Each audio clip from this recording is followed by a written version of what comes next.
All right, hello everybody. This is Miss Pykarski with another video. This one is all about triangles. We're going to have a very huge unit we work with triangles over and over and over again. We're going to do a lot of incredible things with them. So before we get started, let's go over some basics on how we generally label our triangles and how we round the triangles. First of all, I hope most of you guys recognize that anytime you have this little box in the corner of your triangle, that means you have a right triangle. Most of you already know that. Another thing, whether we have a right triangle like this or a non-right triangle like this, you always label your vertices or your angles with uppercase letters. In this case, we are using A, B, and C. So your vertices or your angles are always uppercase letters, and then your corresponding sides should be the same letter but in lowercase. So notice that my C, lowercase c, is directly opposite to angle C. Lowercase b is directly opposite of or directly across from angle B, and then angle A is directly across from or opposite to side A. Okay? And this works no matter what type of triangle you have, whether it's obtuse, acute, what's some of the other ones? Isosceles, equilateral, doesn't matter. Your sides and your corresponding angles should have the same letters.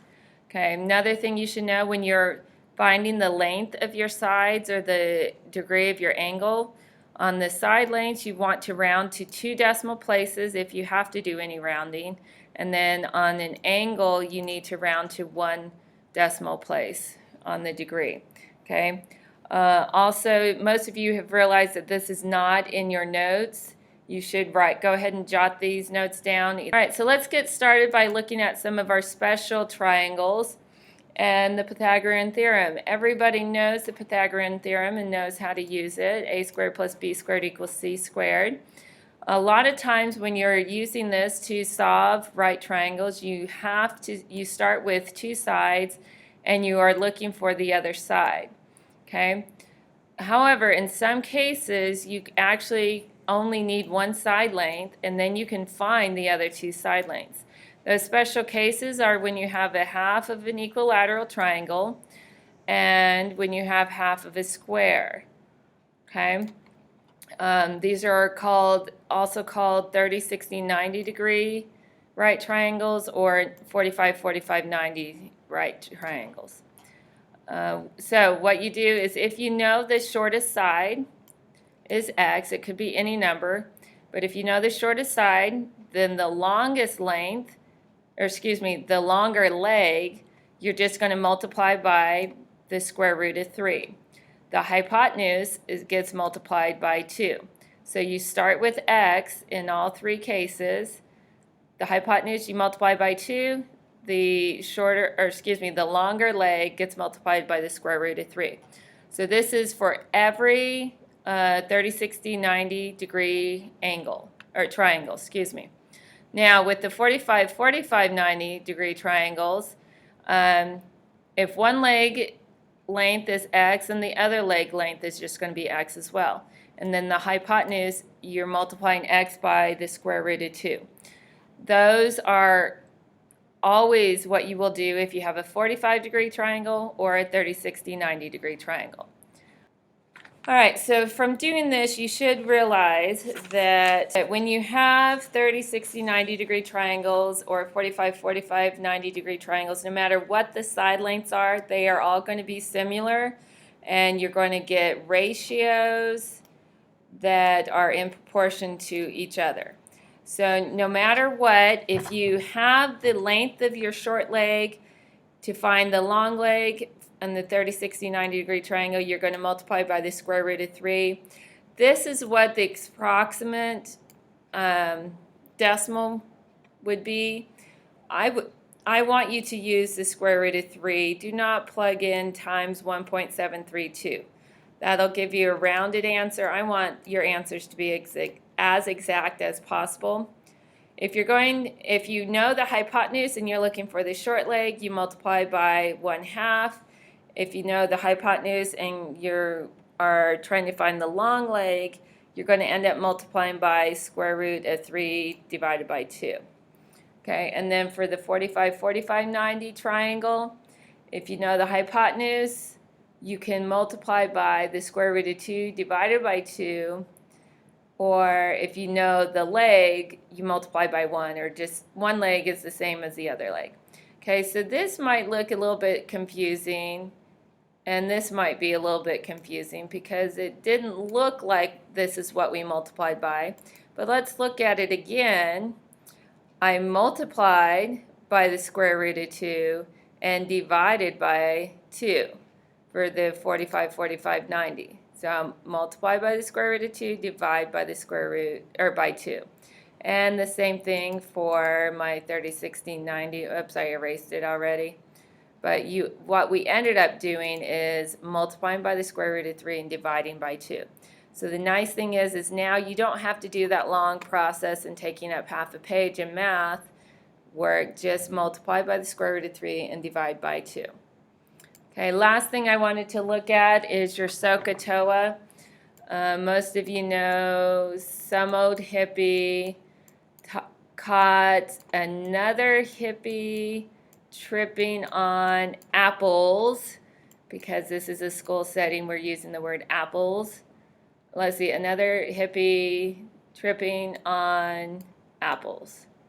Okay, so what is Sohcahtoa? What does this mean? Okay, if you're looking for your sine, then you take the opposite leg length and divide it by the hypotenuse length.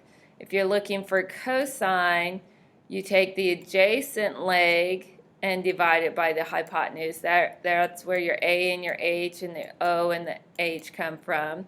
And then if you're looking for a tangent, you take the opposite leg and divide it by the adjacent. So this is just a, this right here is just a way to remember what sides of your triangles you're multiplying and dividing by. Okay?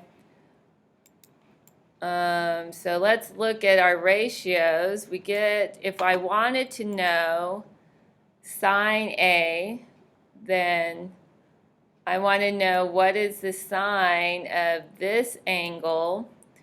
It's going to be my opposite over the hypotenuse, or my A divided by C. If I wanted to know cosine A, so cosine is adjacent over hypotenuse, then this is my adjacent leg, and this is the hypotenuse. And then if I wanted to know tangent A, it would be opposite over hypotenuse. Okay?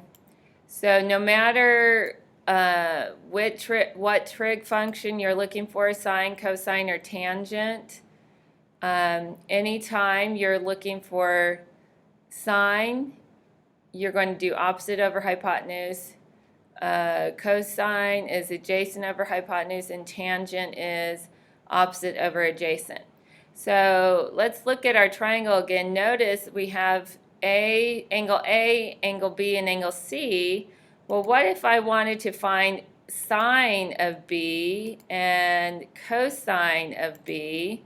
Then now the sine of B is going to have B over my hypotenuse, so the opposite over hypotenuse, so B over C. And cosine would be adjacent over hypotenuse, so A over C, excuse me. And then tangent would be B over A. So notice that this is for cosine B. I know I've said a lot of B's and A's, and it's like, how can I keep track?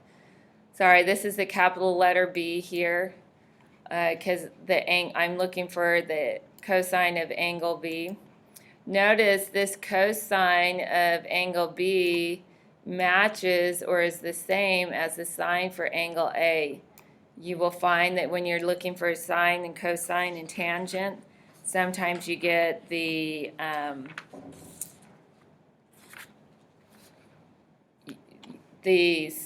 cosine of one angle will match the sine of another angle.